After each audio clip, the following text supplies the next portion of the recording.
Welcome to special live debate. Yes, Asifabad గుట్టు రట్టు చేసేందుకు రాజ్ న్యూస్ చేస్తున్న ప్రయత్నాలను అడ్డుకునే ప్రయత్నం చేశారు. మనం చూసాం ఇంతకుముందు పార్ట్ 2 మొదలు పెట్టగానే కాసేపట్లో బయలుదేరతారని చెప్పేసి అన్న బాధితుడు మధ్యలో మిస్ అయ్యాడు.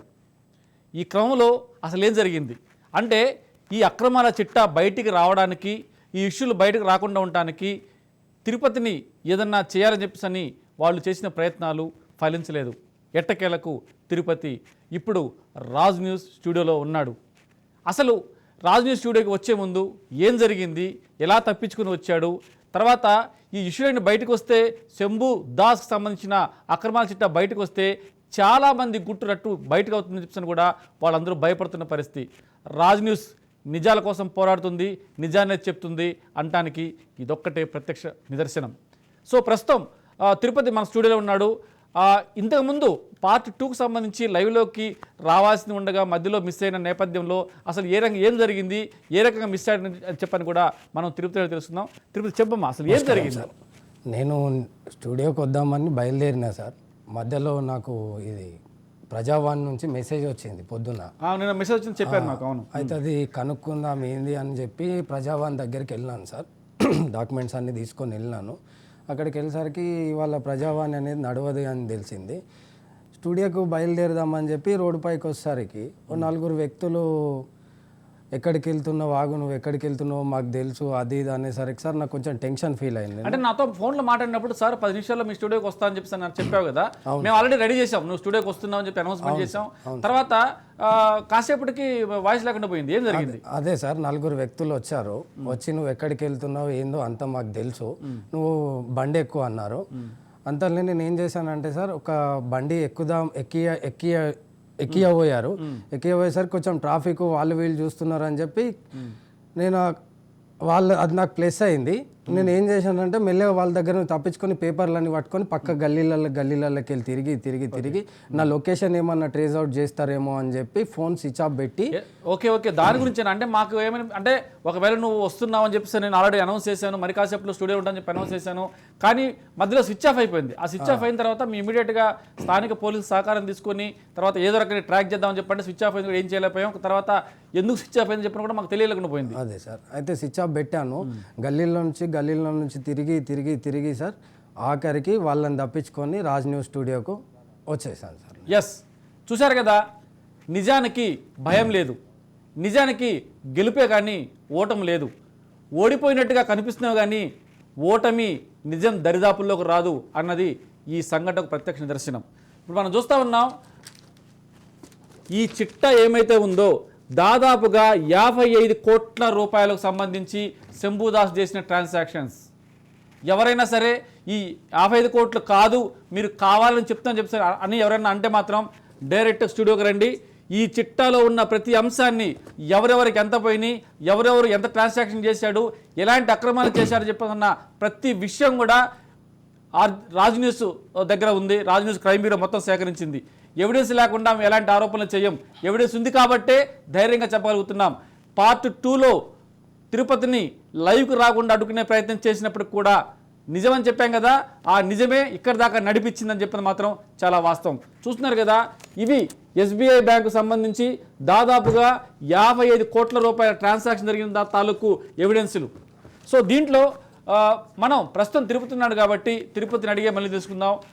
తిరుపతి చెప్పమ్మా, అసలు ప్రధానంగా దీంట్లో ఈయన చేసిన ట్రాన్సాక్షన్ని కూడా ఎవరెవరికి చేశాడు, తర్వాత ఎవరెవరితో ఎక్కువ కమ్యూనికేట్ చేసి డబ్బులను ట్రాన్స్ఫర్ చేసిన నేపథ్యం ఉంది. డబ్బులు ఎవరెవరికి పంపిండ్రు అనేది సార్ నాకు కూడా ఒక 2-3 పేర్లే తెలుసు. దాంట్లో మెయిన్ వచ్చేసి దత్తు సార్కి పంపినాము. ఓకే, అదొకటి. ఇంకా వీళ్ళ బిజినెస్ పార్ట్నర్స్ ఉన్నారు, వాళ్ళకి పంపిన అమౌంట్ ఉన్నది, వాళ్ళు నాకు పంపించిన అమౌంట్ ఉన్నది. అది స్టేట్మెంటు ఇంకొక 2 ఇయర్స్ది రాలేదు సార్. అది వస్తే ఇంకొక 20-25 కోట్ల ట్రాన్సాక్షన్ మీకు బయటపడుతుంది. అంటే ప్రస్తుతం మనకున్న ట్రాన్సాక్షన్ వచ్చేసి ఓవరాల్గా 50 కోట్ల వరకు ఉందని చెప్పిస్తున్న విషయం ఇవే. దాదాపుగా శంభుదాస్ సంబంధించిన ట్రాన్సాక్షన్ డీటెయిల్స్ దాదాపుగా 50 కోట్లు. ఇంకా 20 కోట్లు ఉండే అవకాశం ఉంది, మరికొన్ని కూడా రావాలని చెప్తున్నారు, అవి కూడా సేకరిస్తాం. చెప్పండి అమ్మా. ఇంకో చెక్ ఉంది సార్ 15 లక్షలది, నేను అది మీ ముందర పెట్టాను. ఆ చెక్కు నాది కాదా సంతకము, జూను 20 తారీఖు 24 తారీఖు అది ట్రాన్సాక్షన్ జరిగింది. హైదరాబాద్ నుంచి నాకు 15 lakhs వేసారు ఇక్కడికి. హైదరాబాద్ నుంచి 15 lakhs వేస్తే ఆయన వేసిన వ్యక్తి నాకు ఎప్పుడు తెలియదు, నేను అతనితో ఎప్పుడు మాట్లాడలేదు. అది దీంట్లో ఎవరు డబ్బులు వేశారు, ఎవరు దాన్ని డ్రా చేశారు? Without your permission, without your intention. డబ్బులు ఎవరు వేశారంటే సార్, అది ఇక్కడ హైదరాబాద్ అని గూగుల్లో ఆ పేరు సెర్చ్ కొడితే లియో ట్రేడింగ్ కన్సల్టెన్సీ కంపెనీ అనే నేమ్ వస్తుంది స్టేట్మెంట్లో. దాని తర్వాత సార్ ఎవరికి ట్రాన్స్ఫర్ అయింది అనేది కోల్కత్తాలో ఒక నిలోత్పాల్ దాస్ అనే అకౌంట్కు పోయిందనేది చెప్పి ట్రాన్సాక్షన్లో చూపిస్తున్నారు సార్. ఆ అమౌంట్ వచ్చింది తెలియదు, నా దగ్గర పోయింది తెలియదు సార్. సో దీంట్లో వాళ్ళు పెట్టిన సంతకాలన్నీ కూడా నా సంతకం కాదు, అది ఖచ్చితంగా ఫోర్జరీ అని చెప్పి మీరు అనుకుంటున్నారా? ఫోర్జరీ సార్ అది. సో అంటే మీకు దొరికింది 15 లక్షలు, కానీ ఈ రకమైన ట్రాన్సాక్షన్స్ దాదాపుగా ఎన్ని వరకు చేసి మీరు అనుకుంటున్నారు సార్? ఈ జరిగిన ట్రాన్సాక్షన్స్ ఇప్పటి వరకు మీరు ఒక 15 లక్షలకి ఒక చెక్కు దొరికింది సార్. అవును సార్. ఐఎమ్ సారీ, చెక్కు దొరికింది. దాంట్లో ఇంకా చాలా ట్రాన్సాక్షన్ జరిగాయి. దీంట్లో కూడా నా సంతకం తనది కాకుండా తన సంతకం లాగానే పెట్టి ట్రాన్సాక్షన్ చేశారని చెప్పి ఆరోపణ చేస్తూ ఉన్నారు. ఇలా ఎన్ని జరిగి ఉండవచ్చని మీరు అనుకుంటున్నారు? నాకు తెలిసి చాలానే జరిగినాయి సార్. అట్లా కొన్ని మాత్రం నా సంతకాలు తీసుకొని పెట్టుకున్న వాటితో చేశారు ఇదంతా. ఓకే. సో అంటే ఈ శంభు దాస్ అండ్ గ్యాంగ్లో మొత్తంగా ఎంతమంది సభ్యులు ఉన్నారు, వాళ్ళ యొక్క మోడ్ ఆఫ్ ఆపరేషన్ ఎలా ఉంటుంది? శంభు దాస్ అండ్ గ్యాంగ్లో వాళ్ళొక 7-8 పార్ట్నర్స్ ఉంటారు సార్. ఈయనకి మెయిన్ అమౌంట్ పెట్టుబడి పెట్టేటోళ్ళు కానివ్వండి, ఈయన తెర వెనుకుండి మొత్తం నడిపిస్తాడు. అమౌంట్ పెట్టేటోళ్ళు ఒక 5-6 ఉంటారు సార్. వాళ్ళు అమౌంట్ మాత్రమే పెడతారు, తెరపైకి రారు. వాళ్ళు నడిపించేదంతా శంభు దాసే. సో అంటే వీళ్ళు అంటే ఇప్పుడు ఎక్కడి నుంచైనా డబ్బులు రావాలంట, లేదా డబ్బులు ట్రాన్సాక్షన్ జరగాలంటే కూడా ఏదో ఒక అవినీతి జరగటము, ఎక్కడో అక్రమాలు జరగాలి. అంటే ఎలాంటి అవినీతి తాలూకు అమౌంట్లు వీళ్ళు ఉన్నాయనుకుంటే, వీళ్ళ అకౌంట్స్లో ఉన్నాయంటారు మీరు? అలా ఈ అక్రమ లేఅవుట్లు చేసిన డబ్బులు, అమ్మిన ఫ్లాట్ల పైసలు నాకు వేసిన అది కూడా ఉంది సార్. భూములు నా పేరు మీద ఉన్న భూములు రిజిస్ట్రేషన్ చేయించి చెక్ రూపకంగా తీసుకున్న పైసలు కూడా ఉన్నాయి సార్ దాంట్లో, డబ్బులు అనేటి. అంతా ఏ అమౌంట్ అయినా సార్ దీని నుంచే ట్రాన్సాక్షన్ అనేది జరిగింది. ఇప్పుడు నీ పేరు మీద ఉన్న ల్యాండ్స్ అని అంటున్నారు. నీ పేరు మీద ల్యాండ్స్ అంటే ఈ శంభు దాస్ తెలియకుండా నీ పేరు మీద బినామీగా ఏమన్నా ల్యాండ్స్ రిజిస్టర్ చేశాడా? ఉండే సార్. ఒక 2 ఎకరాలు వరి పొలం ఉండే, అది అప్పపల్లి శివార్లో ఉండే. ఒక 15 గుంటల మెయిన్ ప్రేమల గార్డెన్ అని ఉంది ఆసిఫాబాద్లో, జన్కాపూర్ ఆసిఫాబాద్కు మధ్యలో. దాని ముందర ఉన్నది 15 గుంటలు, అది నా పేరు పైనే ఉండేది. అవి మళ్ళీ రిజిస్ట్రేషన్ వేరే వాళ్ళకి అమ్మి డబ్బులు తీసుకున్నాను, నా పేరు పైనే ఉండే సార్ అది. ఓకే. అంటే ఈ ల్యాండ్స్ అనేవి ఇతను అక్రమంగా దాన్ని కబ్జా పెడతాడా, లేకపోతే ఉన్న గవర్నమెంట్ ల్యాండ్స్ని కూడా ఈ రకంగా మార్చేసి తను డబ్బులు సొమ్ము చేసుకుంటాడా, ఎలా చేస్తాడు? అది ఎట్లా అంటే సార్, బీడీపీపీ ల్యాండ్స్ని మెయిన్ ఈయన చేస్తాడు. ఈయన చేసేదే గవర్నమెంట్ ల్యాండ్లు, బీడీపీపీ ల్యాండ్లు. కొంతవరకు సార్ ఈ ధర్నీ వచ్చిన తర్వాత సార్, ఈ ఎక్కడెక్కడోళ్ళు లోకల్ ఆసిఫాబాద్ వాళ్ళు 15 ఏళ్ళ క్రితం, 20 ఏళ్ళ క్రితం, 30 ఏళ్ళ క్రితం ల్యాండ్లు అమ్మి పూణేలో, ముంబైలో, నాగ్పూర్లో సెటిల్ అయిన వాళ్ళు ఉన్నారు, చాలామంది ఉన్నారు.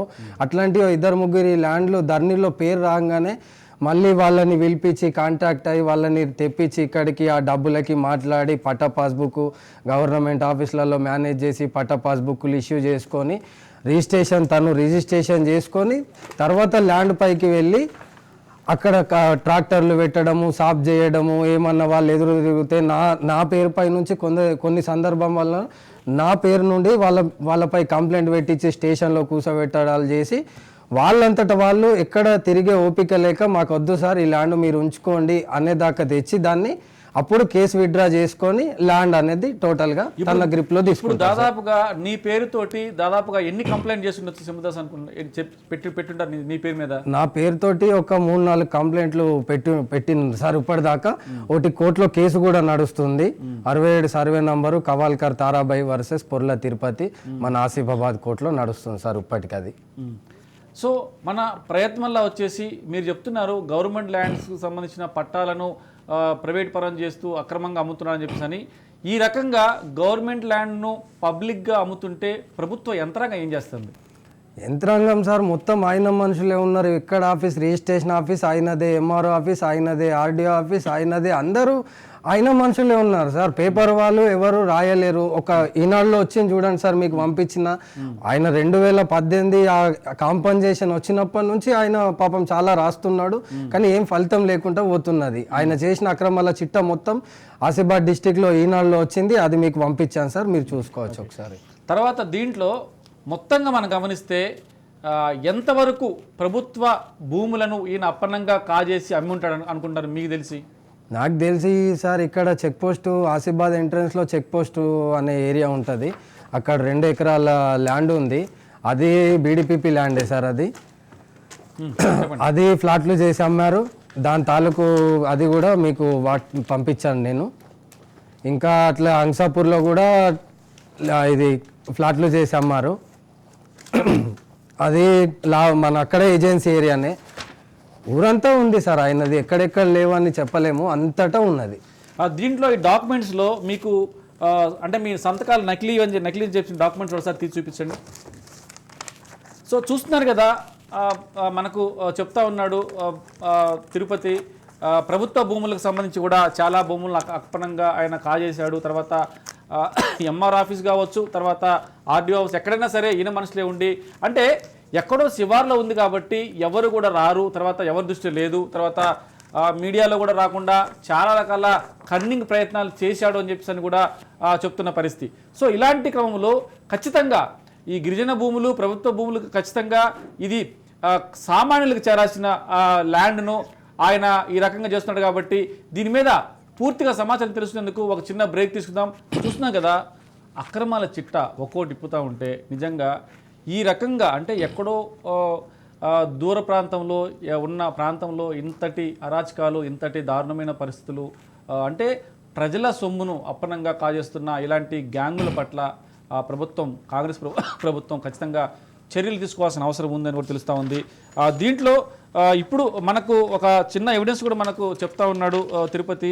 ఇక్కడ ఏమైతే మీకు లైవ్లో చూపిస్తూ ఉన్నానో దీంట్లో మనం ప్రధానంగా గమనిస్తే ఇక్కడ మనకి చూస్తూ ఉన్నాం, ఇక్కడ ఏమైతే సంతకాలు ఉన్నాయో, ట్రాన్సాక్షన్ అయిన సంతకాలు కావచ్చు, తర్వాత డిపాజిట్ అయిన సంతకాలు కావచ్చు, 2 కూడా తనవి కాదు, తనవి కాని సంతకాలతోటి కూడా యథేచ్ఛగా, అంటే ఇలాంటి ఎవిడెన్స్లు మనం చూపిస్తూ ఉంటే బ్యాంకు అధికారులు ఏ రకంగా వాళ్ళకి సపోర్ట్ చేస్తున్నారు అర్థమవుతుంది. అంటే ఒక బ్యాంక్ అకౌంట్ అనేది మాత్రమే ఆయనది, కానీ ఆ ట్రాన్సాక్షన్ వేయటం కావచ్చు, తీసుకోవడం కావచ్చు, అంటే ఎలాంటి అంటే అకౌంట్ హోల్డర్కి ఎలాంటి సంబంధం లేకుండా, అకౌంట్ హోల్డర్ అనుమతి లేకుండా అడ్డంగా ఎంత యథేచ్ఛగా వీళ్ళు ఈ డబ్బులను ట్రాన్సాక్షన్ చేస్తున్నారో అని చెప్పి మనకు అర్థమవుతా ఉంది. ఈ సంతకాలు వెరిఫై చేయాలి. మేము ఒకటే డిమాండ్ చేస్తూ ఉన్నాం, దీని మీద కనుక సిఐడి ఎంక్వైరీ కనుక వేస్తే ఇలాంటి అక్రమాల చిట్టా చాలా బయటకు వస్తాయి, దీంట్లో చాలామంది గ్యాంగ్ సభ్యులు ఉన్నారని చెప్పని కూడా మనకు తెలుస్తూ ఉంది. ఇవి ఒకటే కాదు, మొత్తంగా గమనిస్తే ఇవన్నీ కూడా లక్షలాది రూపాయల బ్యాంక్ ట్రాన్సాక్షన్ సంబంధించిన బినామీ అకౌంట్లో పడ్డ డబ్బుల తాలూకు వివరాలు. సో మేము ఏది కూడా సాక్ష్యం లేకుండా, ఏది కూడా ఎవిడెన్స్ లేకుండా మేము మాట్లాడటం లేదు. ఎవరైనా సరే దీని మీద డిబేట్కి వస్తాను, మీరు మాట్లాడేది అబద్ధం అని చెప్పేసి అంటే మాత్రం మేము ఓపెన్ ఛాలెంజ్ చేస్తూ ఉన్నాం. మీరు రాజ్ న్యూస్ లైవ్ డిబేట్కి రావచ్చు, మీ వర్షం కూడా నిర్మించవచ్చు, మీది తప్పు అని మీరు చేసేది కరెక్ట్ అని చెప్పేసి అంటే. సో మొత్తం మీద తిరుపతి చెప్పండి, సో ఇట్లా దాదాపుగా ఎంతమంది రైతులు మోసం చేసి ఉండొచ్చు అనుకుంటున్నారు ఆయన?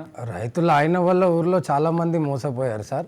ఇప్పుడు ఇంకోటి ఏంటంటే సార్, ఈ జనకాపూర్లో ఏదైతే 4,44,00,000 కాంపన్సేషన్ వచ్చిన ల్యాండ్ ఏదైతే ఉందో సార్, దాని పక్కకు ఒక నాలా అనేది ఉంది సార్. మీరు చూసుకుంటే మీకు ఫొటోస్ పెట్టాను నేను. ఆ నాలాని కూడా తను కబ్జా చేసి దాంట్లో ఉన్న ఈత చెట్లన్నీ వీకిపిచ్చేసి ఫ్లాట్లు చేసి సార్, ఒక ఏసుపాదం అనేట ఆయనకి 2 ఫ్లాట్లు రిజిస్ట్రేషన్ చేశాడు, ఇంకా 2 ఫ్లాట్లు అక్కడే ఉన్నాయి. ఇప్పటికి కూడా రిజిస్ట్రేషన్ అయింది. అది క్లియర్ కట్ నాలా అనేది అందరికీ తెలుసు, కానీ ఇప్పుడు అందులో కూడా బండాలు వాతి 4 ఫ్లాట్లు చేసి రిజిస్ట్రేషన్ చేయడం జరిగింది సార్. నేను దానికి సంబంధించిన ఎవిడెన్స్ కూడా మేము ముందట పెట్టడం జరిగింది. దానికి అంటే ఇప్పుడు నాలాలను కూడా, అంటే ప్రభుత్వ భూములను మాత్రమే కాకుండా సదరు శంభుదాస్ అండ్ గ్యాంగ్ ఈ నాలాలను కూడా వదిలిపెట్టలేదు, నాలాలను కూడా కబ్జా చేసి యథేచ్ఛగా అమ్ముతున్నాడు అని చెప్తా ఉన్నారు. అయితే ఈయన ఇప్పటికే ప్రజావాణిలో కంప్లైంట్ చేయడం జరుగుతూ ఉంది. కంప్లైంట్కి సంబంధించిన మెసేజ్ కూడా వచ్చింది. సరే, మేము రాజ్ న్యూస్ తరపున మేము ఒకటే డిమాండ్ చేస్తూ ఉన్నాం, ఖచ్చితంగా ఈ వ్యవహారం మీద సిఐడి ఎంక్వైరీ వేయాలి, లేదా పోలీస్ యంత్రాంగం తెలంగాణ పోలీసు కనుక తలుచుకుంటే సాధ్యం కానిది ఏది కాదు. మొత్తం మీద దేశం మొత్తం మీద పవర్ఫుల్ లీగల్ ఏజెన్సీ ఉందంటే అది తెలంగాణ పోలీసు మాత్రమే. పెద్ద పెద్ద టెర్రరిస్టులను ఈజీగా పట్టగలిగిన మన తెలంగాణ పోలీసులు ఇలాంటి అక్రమార్కుల గుట్టు కూడా రద్దు చేయాల్సిన అవసరం ఉంది. ఇప్పటికే ప్రజావాణిలో కంప్లైంట్ పోయింది కాబట్టి కాంగ్రెస్ గవర్నమెంట్ కల్పించుకొని ఖచ్చితంగా ఎవరైతే అక్రమాలకు పాల్పడ్డారో ఈ శంభుదాస్ అండ్ గ్యాంగ్ ఎక్కడెక్కడ అక్రమాలకు పాల్పడ్డాడు, ఎంత గవర్నమెంట్ ల్యాండ్ కబ్జా చేశాడు, మన తిరుపతి చెప్తా ఉన్నాడు కనీసం ఈ నాలాలను కూడా వదిలిపెట్టలేదు అని చెప్పేసి ఆయన చెప్తున్న నేపథ్యంలో మరి ఇంత జరుగుతున్నా కూడా అక్కడున్న ప్రభుత్వ యంత్రాంగం చేస్తున్న అవినీతి అక్రమాలు అనేవి చాలా స్పష్టంగా కనిపిస్తూ ఉన్నాయి. దీనికి సంబంధించిన ఎవిడెన్స్లు కూడా ఉన్నాయి. మరి ఇంత ఎవిడెన్స్ నుండి ఇంత పబ్లిక్గా చెప్తా ఉన్నాం కాబట్టి ప్రభుత్వ యంత్రాంగం స్పందించాల్సిన అవసరం ఉంది. తిరుపతి చెప్పండి, అంటే ఇవి కాకుండా ఈ గ్యాంగ్ సభ్యులు చేస్తున్న ఏమైతే ఈ అక్రమాల చిట్టా ఉందో ఇంకా వాళ్ళు ఎన్ని రకాలుగా చేస్తారు అక్రమాలు? ఇంకా ఇదే సార్, ఓన్లీ వాళ్ళ పని ల్యాండ్లు చూడడము, కొనడము, అమ్మని వాళ్ళని బెదిరియడము, ఇట్లా ధరణిలో వచ్చిన ల్యాండ్లని పట్టేదారులను తెప్పియడము, రిజిస్ట్రేషన్ చేసుకొని చేస్తున్న రైతుల్ని బెదిరించి లాక్కోవడము, వెంచర్ చేసి 10 లక్షలకు 20 లక్షలకు ఎకరం కొంటే సార్ 2 కోట్లు 3 కోట్ల ప్రాఫిట్తో బయటపడతారు వాళ్ళు. వాళ్ళ పనే ఇది సార్. కంప్లైంట్ అంటే వీళ్ళ మోడ్ ఆఫ్ ఆపరేషన్ మనం మీరు చెప్తాను బట్టి చూస్తే ధరణిలో ఒక పేరు వస్తుంది, సో వాళ్ళు ఇక్కడ ఉండరు. కానీ అదే ల్యాండ్ మీద గత కొద్ది సంవత్సరాలుగా కొన్ని ఏళ్లుగా కొంతమంది కబ్జాల్లో పెట్టుకొని దాన్ని సాగు చేసుకుంటూ ఉంటారు. అలాంటి వారిని కూడా బయట తరిమేసిన సందర్భం ఉందా? ఉంది సార్. బండే మానాజీ అని ఉన్నాడు, ఇప్పుడు ప్రెసెంట్ ఆయన ఊర్లో ఉన్నాడు. ఆయనది ఒక 2-3 ఇయర్స్ బ్యాక్ సార్ ఇట్లనే అయింది. ఆయన ల్యాండ్ ఎప్పుడో కొన్నాడు. వాస్తవానికి సుమారు ఎన్ని సంవత్సరాలు కొనుక్కుంటాడు ఆ ల్యాండ్ని? వాళ్ళు 70లో అప్పటి నుంచి ఆయన చేస్తూనే ఉన్నాడు ఆ ల్యాండ్. ఆయన కొనుక్కున్నాడు, కానీ అప్పుడు ఆయన పేపర్ రాసుకున్నాడో లేదో అనేది తెలియదు. ఒక బ్రాహ్మణ్ ఆయన దగ్గర 3 ఎకరాలు కొన్నారు, ఇంకో బ్రాహ్మణ్ ఆయన దగ్గర 3 ఎకరాలు కొన్నారు. అది రిజిస్ట్రేషన్ చేసుకోలేదు, ఇది రిజిస్ట్రేషన్ చేసుకోలేదు. అంటే మొత్తం 6 ఎకరాలు. 6 ఎకరాలు అది వేరు వాళ్ళది. 3 ఎకరాలు. కానీ అక్కడ ఏమైందంటే సార్, ఎవరి పేరు వచ్చింది? ధర్నీలో సునీత చెన్నకేకరు, సులభ సలోటే అనే 2 పేర్లు వచ్చినాయి. వాళ్ళని కాంటాక్ట్ అయ్యి వాళ్ళని తెప్పించి పట్టా పాస్బుక్ ఇష్యూ చేపించి తన పైన రిజిస్ట్రేషన్ చేసుకొని నన్నే పంపించాడు సార్. అప్పుడు నేను ఆయన దగ్గరనే పనిచేస్తున్నా. నన్నే పంపిస్తే వాళ్ళ అబ్బాయికి నాకు గొడవ అయింది. వాళ్ళ అబ్బాయి నన్ను కొడతా చంపుతా అని నన్ను పట్టుకోయి స్థానిక పోలీస్ స్టేషన్లో ఫిర్యాదు నాతోటి ఆయన పైన ఒక కంప్లైంట్ ఇప్పించి ఆయన 2 రోజులు 3 రోజులు స్టేషన్ చుట్టూరు దింపితే ఆయన భరించలేక ఈ తిరుగుడు మా వల్ల కాదు, ఈయనతోటి గెలుచుడు మా వల్ల కాదు అని చెప్పి భరించలేక శంభుదాస్ ఇంటికాడికి వచ్చి ఏడ్చి ఇక నాకు వద్దు అన్న ల్యాండ్ ఇది మీరు ఉంచుకోండి, నా కేసు మా కొడుకు మీద నా మీద కేసు పెట్టిన వాపస్ తీసుకోండి అంటే అప్పుడు తిరుపతి ఆ కేసు విత్డ్రా చేసుకో అని చెప్పి అట్లాంటి సందర్భాలు ఉన్నాయి సార్. తిరుపతి మరి ఈ 6 ఎకరాల ల్యాండ్ సుమారుగా ఎంత ఉండే అవకాశం ఉంది? ఇప్పుడు అక్కడ ఎకరానికి 1.5 నుంచి 2 కోట్లు నడుస్తున్నారు సార్. అంటే 3 ఎకరాలే సార్. 3 ఎకరాలు ఇంకోళ్ళు ఈయనకు అన్యాయం చేయలేదు.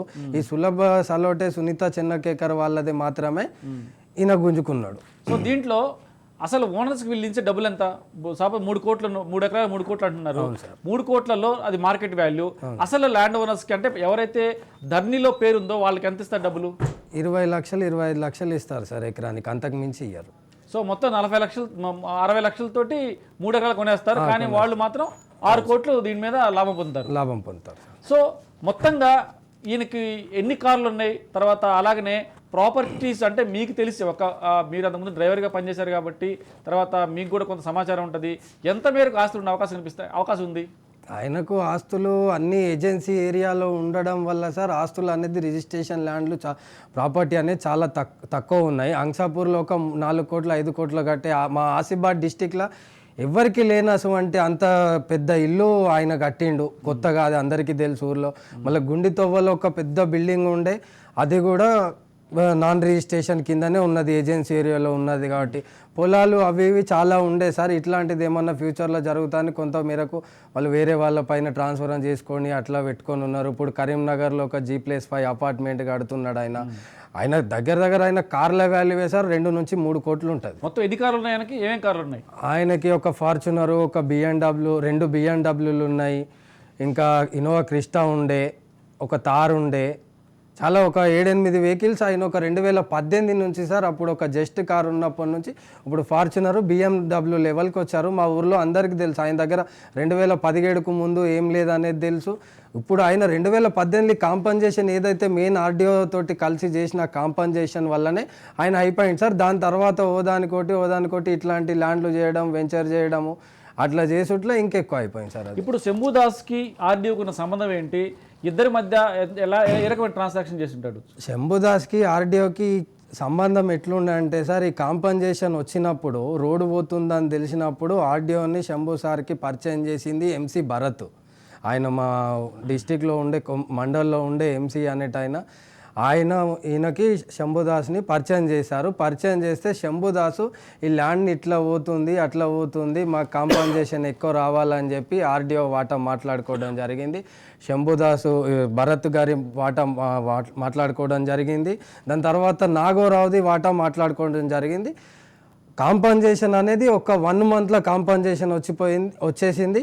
కాంపన్సేషన్ వచ్చిన తర్వాత ఈయన ఎక్కడ అమౌంట్ పడ్డ తర్వాత ఇస్తాడో ఇయ్యడో అని చెప్పి ఆర్డీఓ కూడా ఒకరోజు ముందే వీళ్ళ పార్ట్నర్ దగ్గర, అది ఎవరిదైతే ఇంకా ఈయన ఇద్దరి మధ్యలో వచ్చింది కదా సార్ కాంపన్సేషన్, ఆయన అమౌంట్ ఇస్తాడో ఇయ్యడో ఈ డబ్బుల తాలూకా అని చెప్పి ఆయనకి 2 రోజుల ముందే ఆయన దగ్గర ఒక చెక్ రాపించుకొని పెట్టుకొని సార్, ఈరోజు సాయంత్రము 6 గంటలకు 7 గంటల టైంలో కాంపన్సేషన్ అకౌంట్లో పడితే పొద్దున ఎర్లీ మార్నింగ్ 10:30కి నా జనకాపూర్ ఆసిఫాబాద్ SBI బ్యాంకు తీసుకెళ్ళి అక్కడ నా అకౌంట్లోకి 1,20,00,000 ట్రాన్స్ఫర్ కొట్టించి, నా వెనకాల ఈయన ఆర్డీఓ వాళ్ళ డ్రైవర్ ఉండే, అందరూ ఉండే సార్. 70 లక్షల రూపాయలు ఇక్కడ ఆర్డీఓ వాళ్ళ 70 లక్షల రూపాయలు ఆర్డీఓ వాళ్ళ మిస్సెస్కి ట్రాన్స్ఫర్ కొట్టినాం సార్. 60 లక్షల రూపాయలు ఏమో విత్డ్రా చేసినాం మేము. విత్డ్రా చేసి కొంత అమౌంట్ సాయంత్రం భరత్ ఇంటికి వచ్చి తీసుకెళ్ళిండు. తర్వాత నాగోరావుకి కొంత అమౌంట్ ఆయన ఇంటికి వచ్చి తీసుకెళ్ళిండు. సో తిరుపతి చెప్పండి, అంటే ఈ ఆర్డీఓ వల్ల అంటే ఇది ఒక కాంపన్సేషనే కాకుండా ఇంకా ఎలాంటి అక్రమాలకు పాల్పడ్డాడు? అయితే నేను కొన్ని వీడియోలు చూశాను యూట్యూబ్లో, చాలా ఛానల్స్లో ఆర్డీఓ వల్ల చాలామంది అన్యాయం అవుతున్నారు, అలాగనే ఆర్డీఓ అతన్ని బారి నుంచి రక్షించాలని చెప్పేసి గిరిజనుల రోడ్డు మీదకి ఎక్కారు. ఆ ఇష్యూ ఏంటి అసలు? అది ఆయన మీద ఊరంతా ఎలిగేషన్లు ఉన్నాయి సార్.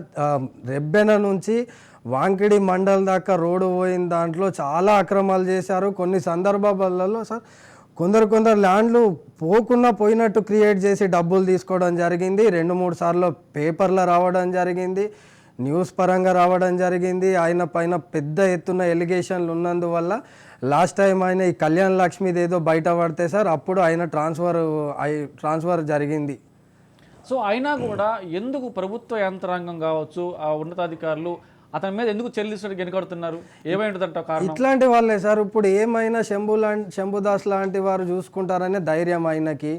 మీరు కావాలంటే ఈనాడులో ప్రతి ఒక్క కథనం వచ్చింది. కాంపన్సేషన్ ఒక్కటే అని కాదు సార్, కాంపన్సేషన్ తక్కువ వచ్చిన బాధితులది కూడా కథనం వచ్చింది, మీకు పంపించాను, మీరు అది చూసుకోవచ్చు. చాలామంది ఒక్కరని మోసపోలేదు. వీళ్ళు ఇద్దరు కలిసి చేసిన అక్రమాలు చాలా ఉన్నాయి. ఎవ్రీడే రోజు పొద్దున్న శంభు ఫస్ట్ దినచర్య ఆర్డీఓ ఆఫీస్ నుంచే స్టార్ట్ అవుతా అనేది మా డిస్టిక్ మొత్తానికి తెలుసు. 5555 వైట్ కలర్ క్రిస్టా ఉండే అప్పుడు క్రిస్టా వచ్చిందంటే ఆఫీస్లో ఆర్డీఓ గారు ఎంత పెద్ద పనిలో ఉన్నా కూడా ఈయనతోటి మాట్లాడి పంపించేవాళ్ళు. దాని తర్వాత ఫార్చునర్ తీసుకున్న తర్వాత కూడా అదే ఉండేది. ఎక్కడ చూసినా సార్ పొద్దున ఆఫీస్కు పోంది మాత్రం ఆర్డీఓని కలవంది, ఒక దినచర్య గడవకపోయేది. ఈ ఆర్డీఓ పోయిన తర్వాత ఈయన అక్కడ ఆఫీస్కి అనేది పోవడం తక్కువ చేశాడు సార్. సో అంటే ప్రభుత్వ అధికారులు యథేచ్ఛగా ఈయనకు సపోర్ట్ చేసిన నేపథ్యంలో ఈయన లంచాలు కూడా అదే మోసాలు ఇస్తాడా? అవును సార్. అంటే ఎంత మేరకు ఆయన లంచాల రూపాయలు ఇచ్చి ఉండవచ్చు అని మీరు అనుకుంటున్నారు? అంటే ఆర్డీఓ కావచ్చు, ఎంఆర్ఓ కావచ్చు, ఎక్కడికక్కడ లంచాలు ఇచ్చి మరి ఇంత జరుగుతుంది, ప్రభుత్వ యంత్రాంగం ఉంది, అలాగనే ఏసీ అధికారులు ఉన్నారు, ఎందుకు ఇలాంటి అక్రమాలను అన్యాయాలను గవర్నమెంట్ దృష్టికి తీసుకొచ్చే ప్రయత్నం చేయలేదు పబ్లిక్ అనేది సార్? ఎక్కడ కూడా ఇప్పుడు నేను లంచం ఇస్తున్నా అంటే సార్ నా త్రూవే పంపించేది అమౌంట్, వాళ్ళు బయట ఆఫీసులలో తీసుకోకపోయేది సార్, ఎక్కడనో బయట కలిసేది, పేపర్లలో పెట్టి అనేది బయటపడకపోయింది సార్. అట్లా చాలా లంచాలు ఈయన ఇచ్చిండు. ఈయన పోయితే సార్ మీకు 10 డేస్లో అయ్యే పని కూడా మధ్యాహ్నం వరకు చేసి ఇచ్చి పంపుతారు. ఇప్పుడు నేను అమ్మిన ల్యాండ్ కూడా దానిపైన కేసు నడుస్తున్నది. ఆ ల్యాండ్ వాస్తవానికి రిజిస్ట్రేషన్ చేయొద్దు. ఆ రోజు ఎంఆర్ఓ డిటి రిజిస్ట్రేషన్ చేయించారు. అది కోర్టులో ఉండగా ఒక రిజిస్ట్రేషన్ అనేది చేయరాదు. కోర్టులో కేసు నడుస్తుంది, Kawalkar Tarabai versus Porla Tirupati. Case registration చేయొద్దు అని కూడా కవాల్కర్ తారాబాయి వాళ్ళ అడ్వకేట్ సదరు సతీష్ బాబు సార్ గారు ఒక పేపర్ నోటు రిలీజ్ చేయడం జరిగింది. ఈ సర్వే నంబర్పై కేసు నడుస్తున్నది కాబట్టి దీన్ని ఎవరు కొనరాదు. దీన్ని రిజిస్ట్రేషన్ చేసుకున్న వాళ్ళు శిక్షల మన ఏమంటారు సార్ శిక్ష అర్హులు అవుతారన్నా కూడా చెయ్యని అంటే బలవంతంగా అమౌంట్ ఇప్పించి రిజిస్ట్రేషన్ చేపించడం జరిగింది సార్. సో చూస్తున్నాం కదా, అంటే రిజిస్ట్రేషన్ చేయకూడని భూములను కూడా అక్కడ యథేచ్ఛగా అమ్మకాలు కొనుగోలు జరుగుతూ ఉన్నాయి అన్న విషయాన్ని కూడా చెప్తున్న పరిస్థితి కొనసాగుతూ ఉంది. అయితే ఇప్పటికే దీన్ని ముఖ్యమంత్రి గారి దృష్టికి తీసుకొని రావడం జరుగుతూ ఉంది. మరి ఇలాంటి క్రమంలో అమ్మకూడని కొనకూడని ఏమైతే పొలాలు ఉన్నాయో అవి ఏ రకంగా ఈ డాక్యుమెంట్ రూపంలో అమ్ముతున్నారు అన్న విషయం మీద ఇప్పటికే కోట్లాది రూపాయల ట్రాన్సాక్షన్ జరిగింది. దానికి ప్రత్యక్ష సాక్షియే ఈ డాక్యుమెంట్స్. దాదాపుగా ఈయన బినామీ అకౌంట్లోనే 55 కోట్ల వరకు ట్రాన్సాక్షన్ జరిగిందని చెప్పేసి మేము సేకరించిన డాక్యుమెంట్స్లో ఇవన్నీ కూడా వెల్లడవుతూ ఉన్నాయి. సో మరి ఇవి కాకుండా ఇంకా ఈయన కాకుండా ఇంకా ఎవరైనా మీలాగా ఎవరైనా బినామీ ఉండే అవకాశం ఉందా? లేదు సార్, ఎవరు లేరు వేరే వాళ్ళు. నేను ఒక్కనే ఉండే సార్. 2017 ఎండింగ్ నుంచి జాయిన్ అయినప్పటి నుంచి నేను ఒక్కనే ఉండే సార్. నేను కూడా అప్పుడు బయటికి వెళ్ళి పోరాడదామని చూసిన సార్. బయటికి వెళ్తే ఏంటంటే సార్ అప్పుడు గవర్నమెంట్ బీఆర్ఎస్ గవర్నమెంట్ ఉంటే అంతా వాళ్ళకు అనుకూలంగా ఉండే ఏమన్నా చేస్తారని చెప్పి భయపడినా. ఇప్పుడు కాంగ్రెస్ గవర్నమెంట్ వచ్చింది. చాలా నమ్మకం ఉన్నది గవర్నమెంట్ మీద. నాకు సీఎం సార్ మీద నాకు చాలా నమ్మకం ఉంది. నాకు న్యాయం జరుగుతుందని ఖచ్చితంగా. ఇప్పుడు నాకు ఇట్లా కూడా భయపెడుతున్నారంటే సార్, నీ మీద ఆర్డీఓ సార్ పేరు తీసినావు, నువ్వు వాళ్ళ మిసెస్కి పైసలు ఇచ్చినావు అని చెప్పి తీసినావు కాబట్టి నీ మీద అట్రాసిటీ కేసు పెట్టిస్తా అని చెప్పి మా మిసెస్ని బెదిరియడం జరుగుతున్నది. ఊర్లో నిన్ను చంపేస్తామని చెప్పి బెదిరియడం జరుగుతున్నది సార్. నాకు వీళ్ళ నుండి ప్రాణహాని ఉన్నది సార్. నాకు రేపటి రోజున ఏదైనా కూడా సార్ వీళ్ళదే బాధ్యత, వీళ్ళదే టోటల్ రెస్పాన్సిబిలిటీ సార్. దీనిపైన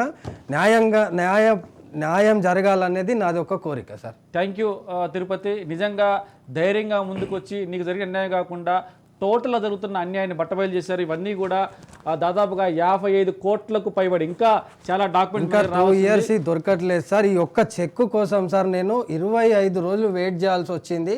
నేను చెక్కు కావాలి, నాకు డౌట్ ఉందని చెప్పి కంప్లైంట్ పెడితే అక్కడ కూడా మేనేజ్ చేసి దగ్గర ఒక 25 డేస్ దొరకనియలేదు సార్.